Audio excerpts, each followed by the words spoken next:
Советтер Союзунун кулашы мурунку СССРдин курамындагы өлкөлөрдүн социалдык, саясий, социалдык-экономикалык иретин түп тамырынан бери өзгөрттү. Базар экономикасына болгон чукул бурулуш, эгемендүүлүккө ээ болуу советтик державанын бирдиктүү экономикалык мейкиндигин бузду.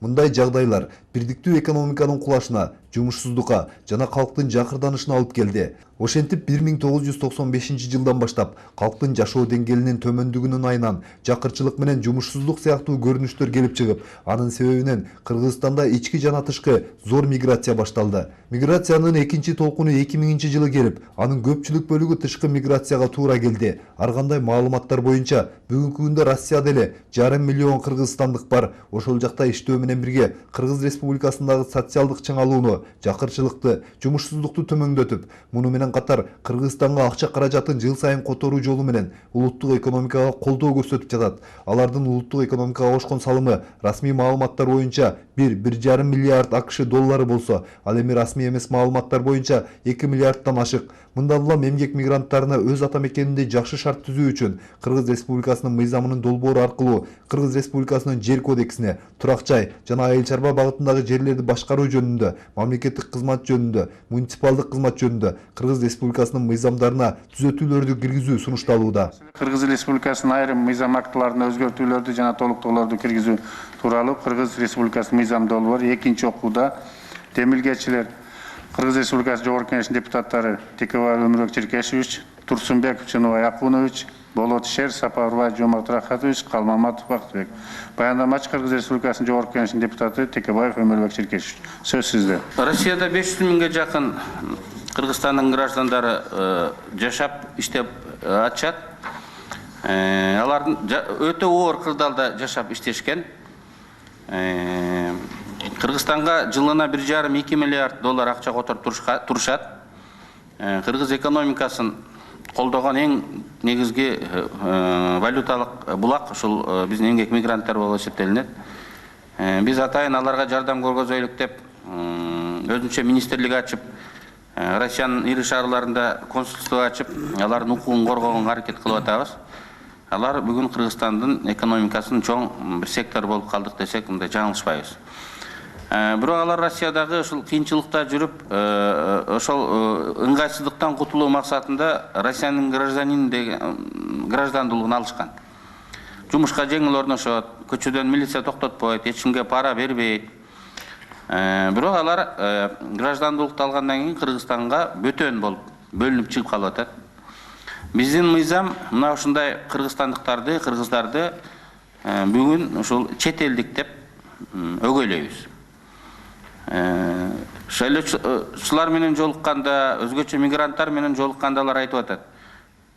Россияга келгенибизге 6-7 жыл болду. Балдарыбыз окуп бул жерде чоңоюп атат. Аларда төрөлүштү, граждандуулук алды. Бирок ушул мекен үчүн жашап жүрөбүз. Тапканыбыздын баарын Кыргызстанга ташып барып атабыз. Кийин пенсияга чыкканда да барсак деген оюбуз бар деп ойлорун айтып атат да. Бирок биз бөтөн болуп калыптырбыз. Барып, жер алып, айыл чарба багытындагы жер алып. Дыйканчылык кылайын десек, сен чет элдиксиң деп жер сатып алганга укугум жок экен дейт. Ошондуктан биз айыл чарба багытындагы жерлерди башкаруу мыйзамына ушул өзгөртүүлөрдү мисалы киргизип атабыз. Мындай деген. Кыргызстандын мурунку граждандары жана башка мамлекеттин граждандуулугу бар Кыргыздын граждандары айыл чарба багытындагы жерди сатып алса болот деген норма кирип атат. Кыргызстандын сыртында жүргөн адамдар айыл чарба багытындагы эмес, башка категориядагы жерди сатып алганга дагы укугу жок экен. Алар Россиядан иштеп акча таап келип, мына угуп атасыңар, бирөө завод куруп таш тилип атат дейт, дагы бирөө бир нерсе чыгарып атат дейт. Россиядан байланыштарды түзүп келип, кайра иштетүүчү заводдорду куруп, бул жердеги дыйкандардын продукцияларын иштетип, ошол эски тааныштарын пайдаланып, Россияга алып барып сбыт эткенге, мындай сатып келгенге мүмкүнчүлүгү бар адамдар келиптир. Бирок алар жер алып, завод кашар сатып алганга дагы укугу жок экен. Үй сатып алганга дагы урматтуу депутаттар укугу жок. Анын үчүн атайын комиссиядан өтүп, ошол алыш керек. Анан бул мыйзамда муниципалдык жана мамлекеттик кызматтарда иштесе болот деген норма киргизилип атат. Россияга биздин врачтарыбыз кетип атат, мугалимдерибиз кетип атат, мамлекеттик иште иштеген адамдар барып, Россиянын шаарларын башкарып иштеп жүрүшөт. Бирок алар кийин убагы келип Кыргызстанга кайтып келсе, сен Россиянын гражданин экенсиң. Сен тиги Бишкек шаардык мэриясында адис болуп иштей албайсың. Айыл өкмөтүндө адис болуп иштей албайсың. Орунду бошот деп жергиликтүү адамдар артынан законду көтөрүп алып, кууп, соттошуп жүрүшөт. Эми алар ушунча тажрыйба алып келгенден кийин Кыргызстанга келгенде аларга кайрадан ушундай иштегенге биз мүмкүндүк беришибиз керек деп ойлойбуз. Ушул мыйзамда ушул биздин чет элде жүргөн граждандарга үй алганга, айыл чарба багытындагы жана башка категориядагы жерлерди алганга, муниципалдык жана мамлекеттик кызматты иштөөгө мындай укук берилип атат. Бирок ант берген кызматтарда иштөө чектелген. Анткени Россиянын граждандуулугун алгандан кийин ал жакка ант берип койгон да. Анан Кыргызстанда ант бере турган аскер кызматкерлери, ошонун ичинде укук коргоо органдары, соттор, депутаттар, президент, саясий кызмат. Саясий кызматка гана тыюу салынды, калгандарына адис болуп, жетекчи болуп иштегенге мындай мүмкүндүк берилип атат. Эми сиздер айыл чарба комитети болгондон кийин ушул айыл чарба ушул жер боюнча пикириңиздер кандай экенин айтсаңыздар жакшы болот эле. Анан ошол акча таап келгендер как раз жана өкмөттүн мүчөсү айтып атпайбы, мындан кийин ирилешүү процесси башталат. Акчасы бар адамдар жерлерди сатып алып келип, ушул 5 гектардан ашыганга мындай аракет кылышат. Мына ошолор Россиядан келишет. Кимдер келет десеңерчи? Ошолор келип коңшуларынын жерлерин сатып алганга аракет кылат экен. Мага бул мыйзамды жазганга түрткү ушул кара суулук бир үй бүлө болду. Самолетто чогултуруп калдык. Кичинекей кызы менен кетип аттыр. Кызым Россияда төрөлдү дейт. Мектепте окуп атат. Атам өтүп кетти. Жалгыз бала го. Анан кел үй жайын өткөрүп алайын десем, сен Россиянын гражданын экенсиң деп үй жайды тиги жерин бербей койду. Анан мен ушун келип акчамды салып иштетип жашынакай чарба курсам дедим эле. Ушул мыйзамыңар адилетсиз экен, бизди бөлүп койдуңар деп айтып кеткен да. Анан ошондон кийин ушул мыйзамды биз иштеп чыксак деген ой келип, мыйзамды киргизип атабыз. Бүгүн эмне кылып атышат? Бүгүн акча иштеп таап келишип Россияда инисине, атасына, башкаларга жаздырып коюп алып атат. Бирок мындай экен да, тиги өзгөчө мына бизнесте билесиңер. Көп акча таап бир чоң заводду инисине бирөөгө жаздырып койгусу келбейт экен. Анын аялы бар, башкалары бар. Эртең бир нерсе болуп кетсе, тиги өтүп кетсе, закон боюнча анын балдарына кетет. Тиги акчаны берген киши унутулат. Анан бир тууган болсо дагы көбүнө бул барьер болот экен. Эбеге көп акчасын алып келип эле, мына сен завод куруп, үй алып кой, жер алып кой, иштет дегенчи. Анан биз ошого окшогон инвесторду алар дагычы. Ошоларда да ошондой эмени жоготушубуз керек, тиги рискти. Бул жерде да маселе болуп атат. Оюңуз боюнча туура да, бирок мен улут жагын айткым келет да. Муну тартынбай эле айтышыбыз керек. Мыйзамда жазылганда андай жазылбай турат, ушул улуттук коопсуздукка бир шек болот бар да. Мисалы Турция, сиз айтып аткан боюнча мен колдоп аткан Турция мамлекети ушинтип өнүккөн да. Азыр бүт дүйнө жүзүндө түрктөрдүн эли тарап, өзгөчө Германияда азыр 5 миллион болуп калды да. Кайра кайтып келип, элине инвестиция киргизип, ошол экономикасын көтөрүп, туризм жагынан, бардык жагынан ушул алдыда келатышат да азыр. Ошондуктан мен ойлойм бул маселе абдан туура, эгерде бул улутка тиешелүү болсо деп. Анан бул жерде сиздер жазып атасыздар, мисалы жанагындай жерлерди сатып алууга чет өлкөлүк граждандарга тыюу салынат дегенде, кроме граждан Кыргызской республики и бывших граждан деп атасыздар. Бывших деп. Бывших граждандын арасында башка улуттар бар да. Бар да. Анан ошолор келип алып биздин кыргыздар өтө байып кеткен жок азыр чет өлкөдө деле. Ошолор акчасын салып, каражат салып эле жана чет өлкөлүктөргө берилбейт дегендин баары эле берилип калат. Алар ошол келет дагы, мисалы Германияга кетти көпчүлүгү, Россияда бар көпчүлүгү. Алар биздин ошол баалуулуктарга ээлик кылып, анан ошолор кирип кетет да. Мен ойлойм, бул жерге эгерде тартынбай эле жазсак, кыргыз улутунан башкаларга деп.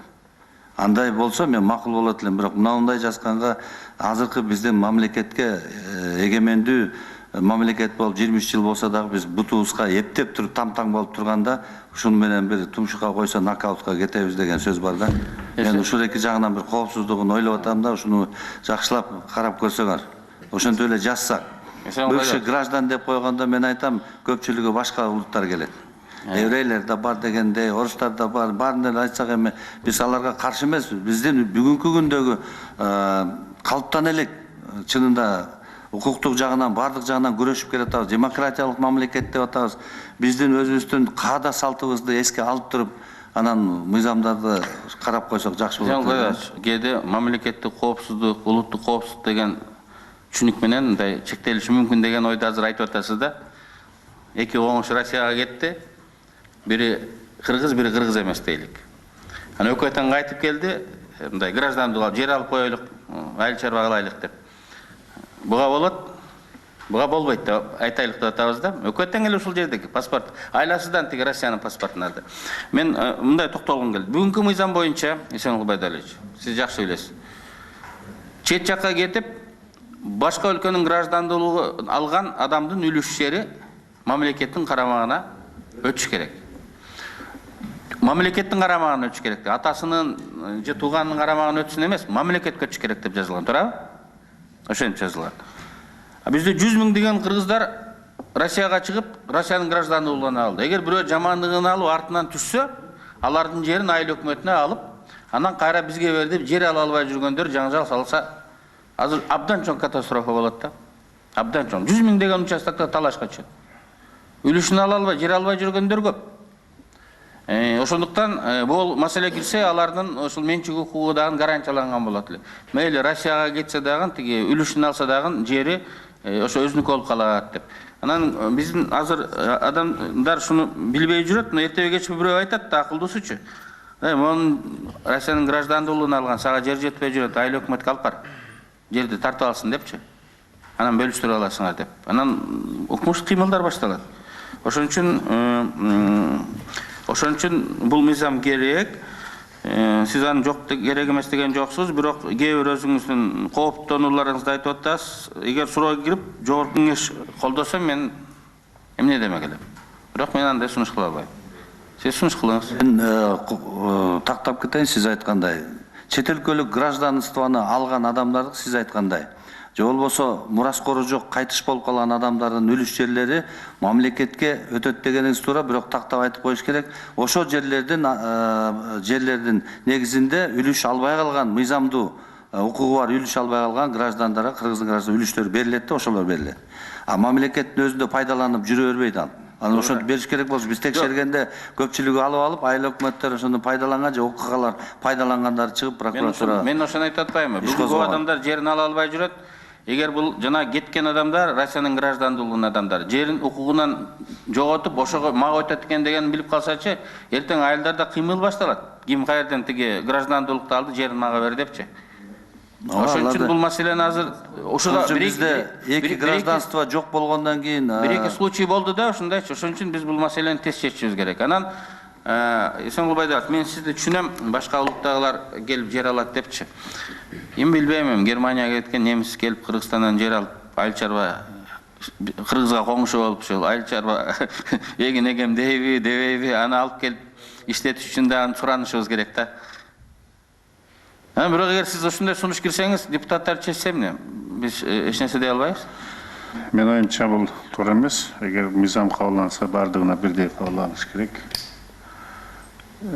Кызыктар адамдар келгендер, алар сөзсүз биз менен какой-то байланышы бар адамдар, улуттар. Сиз айткандай кеткен, алыска кеткен, комфортто жашап аткан адамдар бизге келип, башын ортосу келбейт. Ошондуктан буну мындай улутка бөлүп жазганыбыз туура эмес болуп калат го. Мындай биз жана башында айтып өттүк, Эсенкул. Кыргызстан жана рискованный зона рискованного земледелия дейт да. Бу жерден 1 жыл жакшы алсаң, 2 жыл күйөсүн. Анан мындан супер сверхприбыль эч ким албайт. Анан атайын чет элден келип жерди алып иштетейин деп, берги ушул жерге байланышы бар, ата бабамдын жеринде калып, ушул эметейин деген адамдар эле мындай келип албаса, биротоло кол узуп кеткен адамдар кайтып келбейт да бияка. Сайдулла Камболович, өмүрөкчүлүк тереңдетейинчи.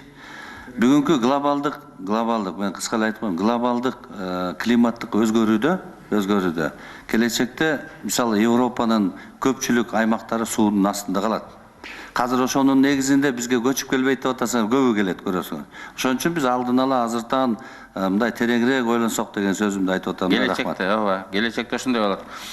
Глобалдык потепление болуп Европа сууда калганда бизде мөңгү калбастан биз тоолуу чөлгө айланабыз. Берге качпайт, адамдар башка сулуу жерлерге. Башка жакка кетип калдыңар, урматтуу депутаттар.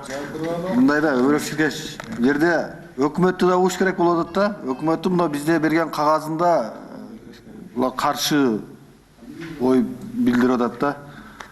Ошо боюнча Биринчисинде каршы болгон, кийин жакшылап бул жерден урушкандан кийин макул болуп кагаз беришти. 74 министрликте каршы экен, анан тиги Талиева вице болуп турганда бизге кагаз ошондой берилиптир да. Ошо боюнча Бирок азыркы өкмөт макул. Ошондой болгон. Туурабы? айтып койсун анда. Чындыгында биринчиде кат келген, кат түрүндө сунуштар. Кийин Камил Абдыразаковдун катынын негизинде министрликтердин сунуштары келген. Аны комитет карап чыгып эске алдык деп атышкан. Анан сиздер да карап эске алып турсаңыздар болот. Саясий жагдайларга жараша коңшу өлкөлөрдөгү миграциялык саясат өзгөрүлүп турат, бир туруп жумшарат, бир туруп татаалданат. Түрдүү көйгөйлөрдөн качуу максатында биздин жарандар жашап жаткан өлкөнүн жарандыгын алууга мажбур болууда. Бирок алар паспорт боюнча гана эмес, алардын жашоо маңызы боюнча да Кыргыз Республикасынын жарандары бойдон калууда. Урматтуу Өмүрбек Чиркешевич, мен ойлойм да, эгерде бул мыйзам кирип кала турган болсо башаламандык башталат да. Анткени эми гражданин, Кыргызстандын гражданинимин деп ар кайсы жактан келип алып элем, мен бул жерди алат элем, бул меники деп талаш башталса, мен ойлойм бул болбойт го депчи. Ошон үчүн мен бул жерде курсант Асанович отурат, мен ушу сизди сурап коеюнчу, сиздердин оюңуздар кандай ушул боюнчачы, ушул мыйзам боюнча? Урматтуу депутаттар, мен мына жерден биринчиден бир суроо берсем болобу Өмүрбек Чиркешевичке? Өмүрбек Чиркешевич, мына жерде мамлекеттик кызмат жөнүндө, мен дагы мына муниципалдык кызмат жөнүндө, мамлекеттик кызмат жөнүндө да башка элдин жарандары, ошол жана мурдагы биздин жарандар кайсыл немеде иштей алышат, мисалы үчүн? Тагыраак айтканда, коргоо органдарында иштебейт деп айттыңыз, ошондойбу? Жок, иштей алгандары көп, иштей албагандарын айтып койсоңуз, ошону иштей албаган. Мыйзамда кайсы жерде иштей алат эмес, мамлекеттик жана муниципалдык кызматтарды иштей алат. Төмөндөгүлөрдөн башка деп туруп, тыюу салынган жерлер саналган. Бул укук коргоо органдары, коргоо аскер тармагы, сот, прокуратура, депутат, жогорку кеңеш, өкмөт мүчөсү, ант бере турган жерлерде секреттерге тиешеси бар, коопсуздукка тиешеси бар жерлерден башка жерде иштей берет. Мисалы, Бишкек шаарынын коммуналдык чарбасын эгер Россиянын бир шаарында башкарып келген болсо, эмне үчүн келип, мисалы, тазалыктын башында мындай отуруп иштесе болбойт. Чарба иши да. Беркиндей секретке тиешеси бар жерлерге, мындай ант берген жерлерге алар жакын жолобойт. Милицияда боло албайт. Урматтуу депутаттар, бир нерсеге көңүл бургум келет. Мисалы үчүн дүйнөнүн бардык көп мамлекеттеринде эле ошондой эле мамлекеттин жагында чет мамлекет мына жакын ала турган болсок, Россия Федерациясы Казакстан менен алганда кош жарандуулугу болгон болсо, эгерде биздин жерде кандайдыр бир коррупцияга байланыштуу кылмыш жасаган болгон болсо, алар кылмышкерди ошол жакка качып кеткен болсо, бизге кайра алуу кыйыныраак болот. Муну анын баардыгыңыздар билесиңер. Кайтадан алып келүү мүмкүн эмес да, кош жарандуулугу болгон болсо. Ошого да көңүл бургум келет. Аны менен бир катар бизде дагы ички иштер министрлиги дагы биздин жарандарды өтө сыйлайбыз. Чет мамлекетте иштеп жүргөн айрыкча ушу мигранттарды өтө кыйын, ана мамлекетке кандай жардам берип атканда тууручуну менен эле бирге азыркы учурда бизде мисалы үчүн башка мамлекеттин жаранын алуу ар бир эле бул ар бир адам өзүнүн мындай ойлонуу менен барат деген ойдобуз да, ар бир адам ошондой кадамдарга баруу менен. Анан мына жер маселесине келгенде жер адистери өзү айтса керек. Бирок айрыкча биз мынау экинчи неме мамлекеттик кызмат жөнүндө, муниципалдык кызмат жөнүндөгү боюнча баягы мен айткан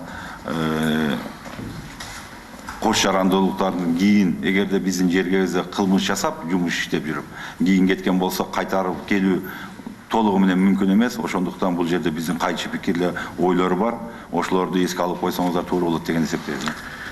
Эми Кыргызстанга чет элдик келип, 10 адамды союп туруп качып кетсе дагы аны кайра алып келе албайсыз. Устаныңызда турабы? Жөнөкөй кылым, анда келгиле чет элдик Кыргызстанга келбей. Жок, биздин жаран болсо алып келебиз эмнеге? Жок, чет элдик келип 10 адамды союп коюп качып кетти. Алып келе албайбыз. Анда келгиле чет элдиктер Кыргызстанга кирбесин, кылмыш кылып качып кетсе алып келе албайт экенбиз деп тиги тыюу салып коелук. Качырып кетпей кармаш силердин милдетиңер. Мына Бакиев Кыргызстан эле гражданин алып келдикпи? Анан кийин биз өзүбүздүн граждандар жөнүндө сөз кетип атат. Мурунку Россияда башка жерде иштеп алып келип аткан. Анан эми баарын эле биз чоң кызматка кое бербейбиз да, ошонун единицалары келип турат. Татыктуулары, мурун иштеп кеткендери. Мына Ногоев барып, Псков эми ага иш козголуп калды экен.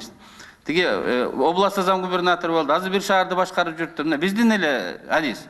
Ошентип иштеп жүргөн адамдар эгер күнөө болбосо, кантип эле келип кичинекей бир мындай чарбаны мен иштеп оңдоп берейин десе, биз жок, сен эртең кылмыш кылып качып кетсең тиги кармай албай калабыз деп мындай жок дейишибиз керек. Менин оюмча логика бул жерде туура келбей атат. Порошенко эмне деп жарыялады? Керек болсо чет элдикти алып келип коебуз. Украинага ишенич жок, коррупцияланып кетет деп, керек болсо чет элдин граждандарын кээ бир жерлерге алып келип иштетебиз дегендей ой пикирлерин айтып атат. Украинаны коюп коюп элечи. Анан менин оюмча биздин граждандарга ишенбечилик көргөзүп таптакыр муниципалдык кызмат, рядовой кызматтан баштап сиз айтып атасыз да.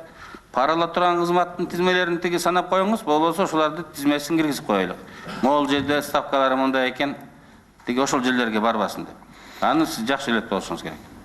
Рахмат. Мен азыр ушу сурайын дедим эле да, сиз билесизби канча бизде өзүбүздүн мамлекетте туруп аткан жарандардын жер ала албай, жер үлүшү жок жүргөн адамдардын саны канча? Ошону бир тактап өкмөт билеби? Жер кадастры жер менен иштеп аткандар билеби? Ошону бир тактап билсе. Мен билем, мага бир чернобыльц келип кайрылган. Чернобыльда 85-жылы барып, 1,5 ай жанагы 30 километр аралыктагы ичинде иштеп, анан келип ушу Кыргызстанда жүргөн чернобыльцтер бар. Ошол жер үлүшүн ала албай жүргөн да. Эмнеге дегенде, илгери жер берип атканда райондун центриндеги жашагандарга берген эмес. Облустун центринде жашап аткандарга берген эмес. Анан кыштактарда гана жашаган колхоздордун гана элдери үлүшүн алып калган, жерди бөлүп. Анан ошондой болуп, андан кийин дагы бир топ өзгөрүүлөр болуп кетип, анан жер которулуп, тигинтип кетип, ошентип көп жарандарыбыз жерсиз жүрүп атат. Ошонун жерин тактасак, анан кийин жана кош жарандуулуктардан өзүбүздүн биякта иштеп аткан жарандуулуктарды берип бүтүп, анан кош жарандуулуктарга өтсөк деген бир неме бар да, менде ой бар. Сиз жакшы түшүнүп атасыз да. Кош жарандуулук барларга жерди бекер берелик деп эч ким айткан жок. Ошол бул жерден жерди алып коюп, бир чүйдө жерин алып коюп, Россияга Россиянын паспортун алып алса, көртө окаттан алып. Могул жерин бүгүн алып коюшубуз керек. Андан алып, тиги сиз айткан жери жокко бериш керек да. 100 миң деген адамдар жыргагандан кеткен жок да. Алардын баары Россияда эмгектенип, ошол кайтып келейин, ошол огородумду жеримди иштетейин деп жүрүшөт да. Жок, ал өзүнүн мурдагы үлүшү менен тийген жерлер алардын каттап турат, алардын артында турат. Эсенгул Байдалович айтып коюңуз. Аларга тийишкен жерибиз жок да. Жок, Эсенгул Байдалович азыр айтты. Ал ошол жерде катталып турган киши ошол жердеги айында турган. Түшүндүрсүнчү. Биздин жарандыктан чыккандан кийин ал 1 жылдын ичинде жерин сатыш керек да, башка. Анткени үчүн ушу конституция боюнча анын укугун, менчиги укугунда жер турбаш керек да, айыл чарбаларында. Конституция боюнча эмес, закон. Жок, ал биздин жарандыкты иштаган жок да. Жарандыкты иштабай туруп, биздин жарандыкты да паспортунда көтөрүп жүрөт да. Биздин жаран болсо анда биздин паспортунда көтөрүп жүрөт, Орусиянын паспортунда көтөрүп жүрөт. Ошол кош жарандуулук болуп калат. Бул мыйзам деген ошо жарандыктан чыгып кеткендер жөнүндө. Ал эми жарандыктан чыгып кеткендер туура мыйзам бар, андай сразу алыш керек деген 1 жылдын ичинде. Андай мыйзам бар. Анан жанагындай кош жарандуулук болуп, эки паспорту барларды. Кош жарандуулук бизде жок. Россиянын паспортун алгандан кийин бүгүнкү мыйзам аны Россиянын паспорту деп эсептелинет. Ошон үчүн биздин депутаттарды сотко берип жүрөт. Сен Россиянын паспортун алып алгансың, депутат болбойсуң деп биз өзүбүз соттошуп жүрбөйбүзбү? Ал жок, мен Кыргызстандын паспортун бар деп көрбөсө, жок, сен тиги жакка киргенсиң. Тиги жакка киргенде мунун автоматтык түрдө баш тартылат. Ал жакта баш тартат деп мындай. Мен кирдим, башка өлкөдөн чыктым деп аяк антып берет. Ошон үчүн соттошуп жүрбөйбүз өзүбүз эле коллегалар менен. Ошон үчүн проблема болгон үчүн кирип атат. Туура жер албай калган адамдар бар. Алардын проблемасы башка. Бирок 100 миң деген адамдар акча таап келип бир сарай курайын десе, тиги бак эгейин десе, Андан ал сиз өзүңүз бизнесменсиз. Базар ачайын десе, жок сен чет элдиксин, башка бирөөгө оформить эт деп турсак болбойт да. Инвестиция да бул. Инвестиция, алар тапкан акчасын инвестиция кыла албай атпайбы бул жергечи? Рахмат, сөз Кенжебек Сатымкулович Бокоевда. Рахмат, урматтуу коллегалар. Кызык темага кирип кеткенден кийин мен да бир суроо берейинчи деп сиздерден уруксат сурап атам. Азыр бир-эки маселелерге мен оюм айтсам да, мынакей бывший гражданин жөнүндө сөз болуп кетти. Мен ойлойм, азыркы биздин закондо бывший гражданин деген термин жок. Закон о гражданстве, да. То есть ким деген бул бывший гражданин экен, определение жок да. Анан кийин биз определениени киргизсек, 60 жылы кеткенде гражданин дейбизби, 70-пи, 80-пи, 90 жылы, же 2000-чи жеткен градация коюшубуз керек. Же мүмкүн эртең бирөө келсе, мен 60 жыл кеткем. Аны деле признавать эте беребиз, мисалычы. Ана мен ойлойм, кыргыз жаңы улут жөнүндө айтып кетти, башка улуттар кеткенде алар исторический родинасына кетти. Мындай ачык айтышыбыз керек да. Орустар Россияга кетти, илгери ошол жактан келген деп турабы. Немистер Германияга кетти. Анан кийин биз аларды кайра исторический родинасы боло албайбыз деп ойлойм да. Мындай по нации. Да, анан кийин бул суроо, мындай мен оюм айтып атам да. Мындай кызык суроо да. Оюңузду айтты. Ошону ойду жазып туруп, сунуш киргизгиле деп атам мен. Парламент колдосо өтөт. Анан кийин ошол определениясы жок эле, биз азыр бывший гражданин дегенде баягы туура эмес болуп калат дейм да. Анан кийин биз азыр мен мындай астында мыйзам жок экен, просто укканыма айтайын да. Жанагындай уруксат берип койсок, сиз туура белгилеп кеттиңиз. Азыркы убакта мыйзам кандай экен бүгүнкү 1 жыл деп атат, бирок мен ошого ишенбей турам. Мисалы Россияга кетип калган биздин орус улутундагы биздин мурунку граждандер үлүш алган 96 жылга чейин жашагандардын баары. Алар списокто турат. Анткени системный регистрация өткөн турабы, Эсенбай Байдалович. Алар өзлөрү келип гана сатып кете алат. Эгер келбей койсо, сатып туруп биз акчасын ошол жакка салып беришибиз керек. Башка жол жок. Ошондуктан ким анын жерин сатып туруп акчасын салмак эле, бардык жери турат. Бирок аны коңшусу же болсо чужой бирөө эле колдонуп жүрөт. Да, берип койгон доверенность. Ошолордун баары эртең келип, жерлерибизди алабыз деген маселе көтөрүлөт да, бир маселе көтөрүлөт. Эгер бул мыйзамны. Экинчи маселе. Мисалы, бывший гражданиндер Казакстандагы биздин кеткен жарандар. Мен Германиядан келет деп ойлойм, бирок Казакстандан келип, Чүй, Талас, Көлдүн жерлерин уруксат беребиз да, сатып алып баштайт, скупать этип. Бизде арзан да жер. Тажикстан, Өзбекстанга кеткен биздин бывший жарандар келип туруп, Ош, Жалал Абад, Баткен жакын чек арадан келип скупать этип баштап, жердин баасы көтөрүлөт деп мен ойлойм да. Анан ошондуктан бул жерде эгер ушуну киргизе турган болсок, мен ойлойм, этникалык кыргыздар деген биздин закондо термин киргизгенбиз. Алар келсе автоматический гражданство беребиз деп. Ошондуктан жана неме көтөрүлүп кетти, этникалык кыргыздар деген терминди биз обязательно киргизишибиз керек, Эсенбай Байдалович. Бул бир маселе. Анан экинчиси жанагы мамлекеттик муниципалдык кызмат жөнүндө айта турган болсок, ал деле жалаң этникалык кыргыздарга тиешелүү болуш керек. Анан анын ошо концепциясын карап чыгышыбыз керек. Биз ошону чын эле бир чечишибиз керек. Беребизби же жумуштан баягы кетиребизби, башка гражданство болсо керек дейчи. Рахмат, мындайда. Сунушту официалдуу киргизиңиздер. 60-жылы кеткен адам азыр 30-га чыкса кетсе, ал 97-ге же 87-ге чыкты да, алар келбейт. Бул биздин Россияда жүрүп, анча-мынча дүнүйө жыйнап, өзү бутуна туруп, машинеси, үйүн тактап алып келгендер.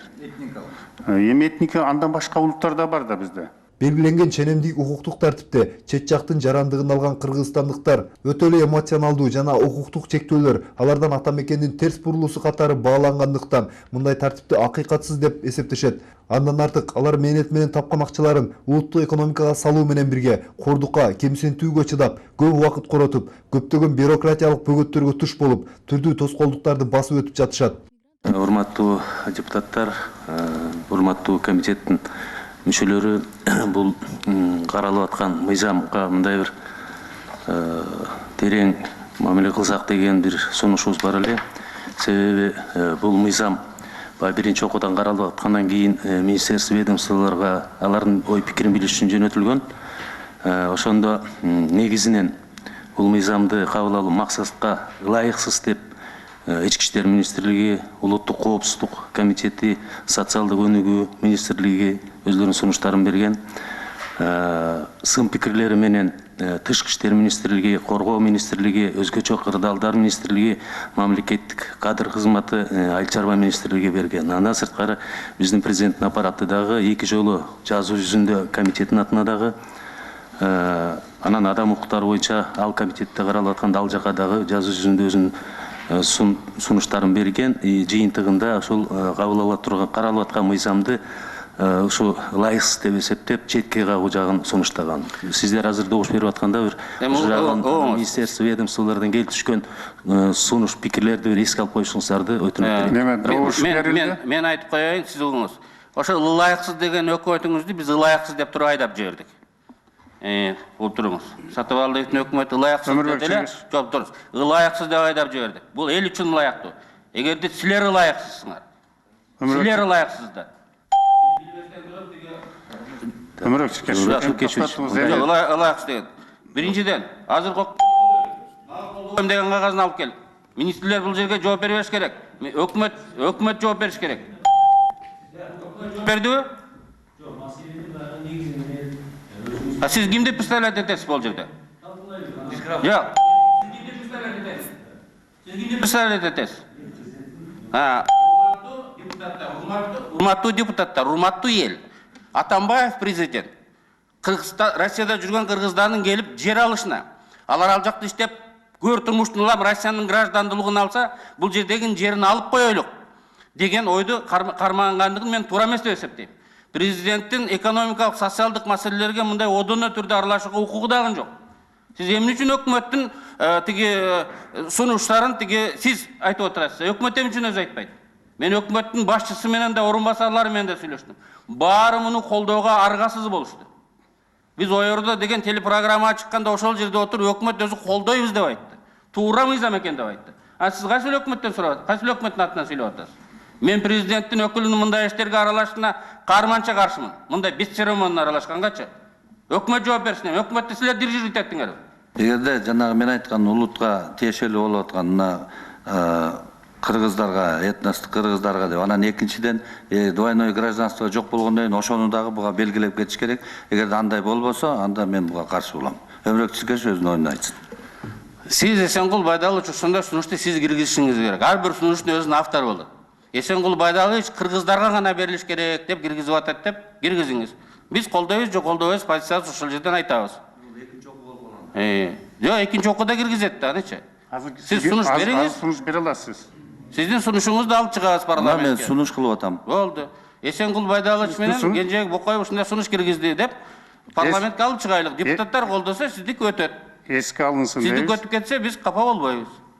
Сунушталып жаткан Кыргыз Республикасынын мыйзам долбоору белгиленген тартипте коомдук талкуу үчүн парламенттин сайтына жарыяланган. Мыйзам долбоору боюнча сунуштар түшө элек. Бул мыйзам долбоору ишкердик, ишмердүүлүк чөйрөсүнө тийиштүү болбогондуктан жөнгө салуучу таасирин талдоо талап кылынбайт. Мыйзам долбоорун кабыл алуу республикалык бюджеттен кошумча акча чыгымдарга алып келбейт. Сунушталган мыйзам долбоору узак талкуудан соң депутаттар тарабынан жактырылды. Эми аталган мыйзам Жогорку Кеңештин жалпы жыйынында каралат.